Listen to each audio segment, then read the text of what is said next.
Hoje, eu me sinto mulher, deputada Nicole, e eu tenho algo muito interessante aqui para poder falar. As mulheres estão perdendo o seu espaço para homens que se sentem mulheres. O governo Lula vai monitorar seus gastos com cartão de crédito e Pix, que movimentam acima de R$5 mil para pessoas físicas e 15 mil para empresas. Isso todo mundo já sabe. E não, o Pix não será taxado. Mas é bom lembrar que a comprinha da China não seria taxada, foi. Não ia ter sigilo, mas teve. Você ia ser isento do imposto de renda, não vai mais. Ia ter picanha, não teve. O Pix não será taxado, mas não duvido que possa ser. Neste último dia aqui de CPMI, eu quero fazer algo que talvez até a minha própria base não vai entender, mas eu quero parabenizar a relatora, Elisiane Gama, porque, afinal de contas, indiciou o G. Dias, que estava lá dentro, e ativou o plano escudo. Não fez isso não. Essas falas que você acabou de ouvir ganharam milhões de visualizações, curtidas e compartilhamentos nas redes sociais. Elas são de Nicolas Ferreira, deputado federal mais votado no Brasil em 2022, com quase 1,5 milhão de votos. Para alcançar esses números, Nicolas usa as redes sociais como estratégia. Ele constrói uma narrativa política marcada pela teatralidade, a desinformação e os discursos extremistas. Esse é o De Olho na Mídia. Eu sou Rafael Dourador. E eu sou Maria Luísa Negrão. No episódio de hoje, a gente mergulha nesse universo para te responder. Como Nicolas Ferreira virou um dos principais influenciadores da nova direita brasileira? Qual o papel das redes nesse processo? E o que pode ser feito diante do crescimento de discursos extremistas online?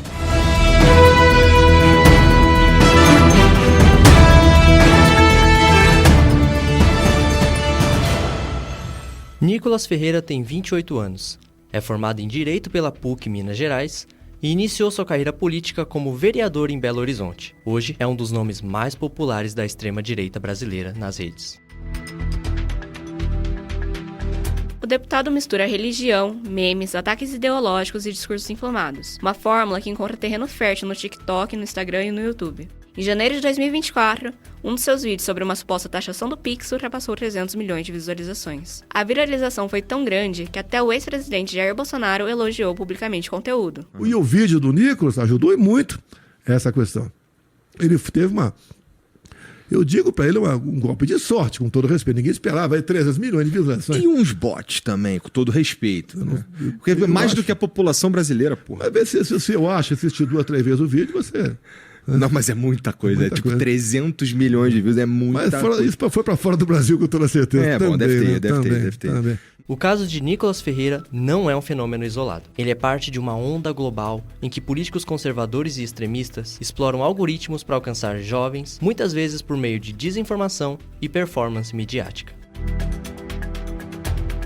Para entender esse cenário, ouvimos a professora da Escola de Comunicações e Artes da USP, pesquisadora e especialista em comunicação, Roseli Fígaro. Ela explica que a narrativa construída por Nicolas Ferreira e outros políticos da extrema-direita tem objetivos comerciais e eleitorais, e por isso, apela aos costumes do público. É importante entregar dinheiro, sim, financiar o agronegócio, é importante, sim, financiar os banqueiros, dar total liberdade. Não é bom criar impostos para as grandes fortunas, não pode fazer isso, imagina, né? Mas eles podem falar isso? Não pode, que o público não vai votar neles, não é? Então eles têm que falar em Deus, têm que falar na família, têm que falar que a esquerda é vagabundo, que a esquerda rouba e etc. Eles vão usar o discurso dos costumes, não é? Porque isso pega muito no centro, né, da vida do cidadão do cotidiano, que está imerso nesses valores estereotipados. Mas como isso é feito? A professora destaca que essa narrativa se apoia em um discurso conservador e religioso, que divide o mundo no bem contra o mal. Então são pequenas coisas, não é, que isso vai criando determinados estereótipos, não é? No nosso imaginário coletivo. Um conjunto de valores que vai separando o mundo entre os bons e os maus. Para Roseli, Nicolas sabe usar muito bem esses estereótipos para atrair a atenção do público e viralizar os seus discursos. Então, primeira coisa, ele é um homem branco, Então, ele é homem e ele é branco. Ele não tem barba, tem um cabelo bem cortado. E se apresenta sempre muito limpo e vestido simplesmente mais bem vestido. Então, ele já ganhou. Se eu vejo um homem mal vestido, cabeludo e barbudo, e um homem assim, como se apresenta o Nicolas, a quem eu vou pedir uma informação? Qualquer pessoa no Brasil vai pedir para esse homem branco bem vestido. Além da construção da sua imagem pessoal, a professora enfatiza a construção retórica e discursiva da narrativa de Nicolas. E como ele se apresenta discursivamente? Ele se apresenta com um jogo retórico muito bem estruturado. Então, ele não fala mentiras, ele fala coisas verossímeis. O que quer dizer verossímil?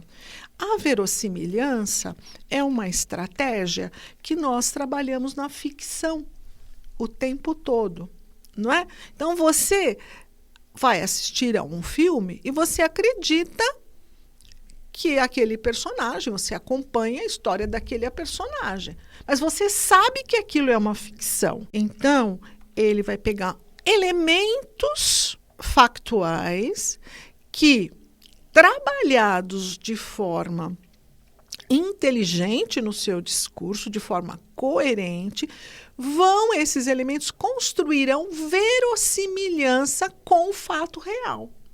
Eles vão parecer, dentro daquele contexto, verdade. O sucesso da narrativa de Nicolas Ferreira não é alcançado apenas pela estratégia de imagem e comunicação adotadas. Existe também uma dimensão subjetiva e emocional, que conecta esse discurso a parcelas específicas da população. Quem explica a questão psicológica desse caso é Domênico Ur, professor da Universidade Federal de Goiás e especialista em psicologia política. Os extremismos e o populismo são uma estratégia de persuasão das massas, do público de forma geral, e que tem muita eficácia. E tem muita eficácia por quê? Porque, primeiro, trabalha sobre os afetos das pessoas. Domênico usa a palavra afetos como sinônimo de sentimentos e emoções, principalmente as negativas, como raiva, medo, ressentimento e frustração. Elementos que, segundo o professor, ajudam a construir a sensação de injustiça e estipular um inimigo a ser combatido. Na narrativa construída por Nicolas, o inimigo é a comunidade LGBT, em especial as pessoas trans. No populismo sempre tem que ter um inimigo, né? Então você vai criar qualquer inimigo que seja, e ter um inimigo é muito importante para esses movimentos, porque é o que vai estruturar e criar como se fosse assim, a liga social desse grupo. O professor explica que essa narrativa consegue afetar principalmente 2 grupos sociais. O primeiro é composto por uma grande parcela da população brasileira, pessoas em situação de vulnerabilidade social que vivem em regiões esquecidas pelo Estado. Para eles, esse discurso aparece como resposta direta a uma vida de abandono e violência. E então, para eles, assim, não, o Estado não funciona, o que é público não funciona, a PM não funciona. Então, vai ser uma grande parcela da população que vai estar muito mais insatisfeita com o governo. E aí chega um candidato e fala assim, a gente tem que defender a própria casa. A gente tem que ter o direito de defender a própria família. Então vamos facilitar o porte, a posse e o porte da arma de fogo. Aí a população vai gostar. Fala, não, isso é um discurso de ação.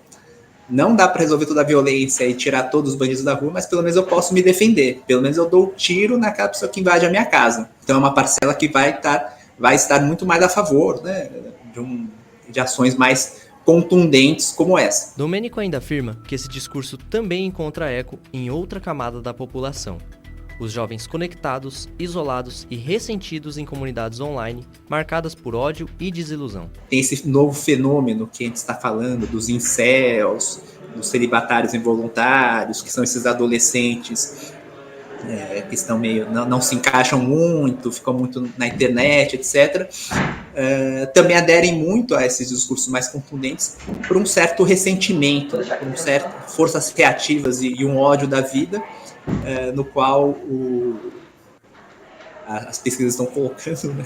Os jovens de hoje são mais conservadores que os velhos.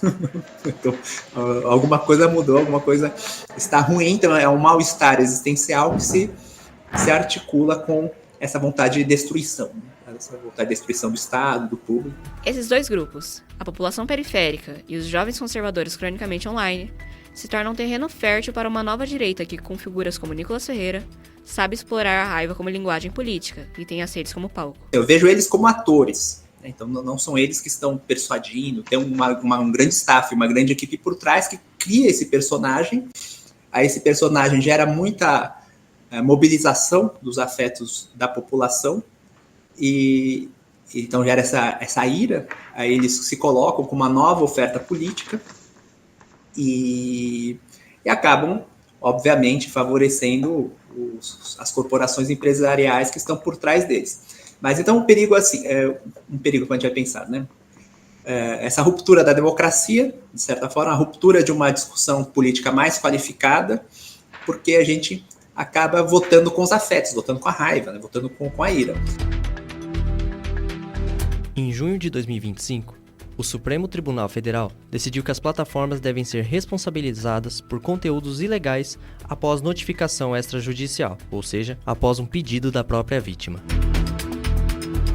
A regulamentação inclui conteúdos que incitem ódio, como a transfobia e atos antidemocráticos, que são temas comuns no repertório de figuras como Nicolas Ferreira. Então, a regulamentação poderá impedir esse interesse econômico de exacerbar o uso desses recursos tecnológicos para essas finalidades políticas. Eu acho que sim. A discussão só está começando. Como equilibrar a liberdade de expressão com responsabilidade? Como impedir que jovens sejam capturados por discursos de ódio disfarçados de entretenimento? Nicolas Ferreira é só um exemplo, mas o fenômeno que ele representa diz muito sobre o presente e o futuro da democracia nas redes. Esse foi o episódio de hoje do De Olho na Mídia. A produção foi feita por Lorenzo Souza Daniel e o roteiro por Maria Eduarda Lamesa. A apresentação foi feita por mim, Rafael Dourador, e por Maria Luísa Negrão. A edição é de Gabriel Alegrete. Esse podcast é uma produção da disciplina Ciências da Linguagem e Práticas Midiáticas das Narrativas, da ECA USP, orientado pela professora Rosana Lima. Agradecemos a você que ficou até aqui e até a próxima.